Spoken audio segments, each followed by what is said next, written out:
लगातार भारत को रूस से तेल खरीदने को लेकर घेर रहा है। इसी बीच अब अमेरिकी राष्ट्रपति डोनाल्ड ट्रंप के एक शीर्ष सहयोगी ने रूसी तेल खरीदने के लिए भारत की आलोचना की। साथ ही भारत पर रूस यूक्रेन युद्ध के बीच इनडायरेक्ट तरीके से युद्ध के लिए रूस को फंडिंग करने का भी आरोप लगाया है। हालांकि ये बयान उस समय आया है जब ट्रंप प्रशासन उन देशों पर दबाव बढ़ा रहा है जो मॉस्को से तेल खरीदना जारी रखते हैं। ट्रंप के सबसे प्रभावशाली सलाहकारों में से एक स्टीफन मिलर ने कहा कि ट्रंप का साफ मानना है कि भारत को रूसी तेल खरीदना बंद कर देना चाहिए।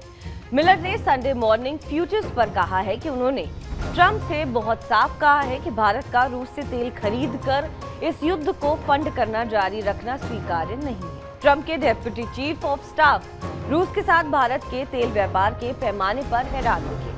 फॉक्स न्यूज पर उन्होंने कहा कि लोग ये जानकर हैरान रह जाएंगे कि रूसी तेल खरीदने के मामले में भारत चीन के साथ जुड़ा हुआ है। हालांकि मिलर ने इसी बीच पीएम मोदी और डोनाल्ड ट्रंप के रिश्तों को लेकर बात की। उन्होंने दोनों के बीच के रिश्तों को जबरदस्त बताया। डोनाल्ड ट्रंप ने 30 जुलाई को भारतीय प्रोडक्ट्स पर 25% टैरिफ लगाने का ऐलान किया। साथ ही अमेरिका ने भारत के रूसी हथियार और तेल खरीदने पर संभावित पेनल्टी लगाने की भी चेतावनी दी है। टैरिफ की घोषणा के तुरंत बाद ट्रंप ने भारत और रूस के संबंधों पर तीखा हमला बोला है। दोनों देशों को डेड अर्थव्यवस्था करार दिया और साफ शब्दों में कहा कि उन्हें इस बात की परवाह नहीं है कि भारत रूस के साथ क्या करता है।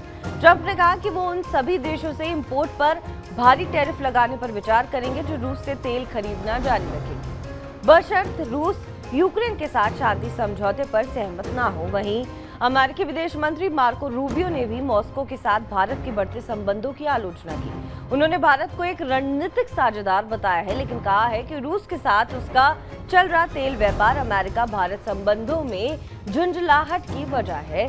पिछले कुछ सालों में भारत का रूसी तेल आयात तेजी से बढ़ रहा है। रॉयटर्स के हिसाब से 2021 में यूक्रेन युद्ध से पहले भारत का केवल 3% तेल रूस से आता था। अब ये संख्या बढ़कर उसके कुल तेल आयात का 35% से 40% हो गई। बहरहाल इस खबर पर आपका क्या कुछ कहना है, हमें कमेंट करके जरूर बताएं। बाकी देश और विदेश की तमाम बड़ी खबरों के लिए आप देखते रहें TV9 डिजिटल।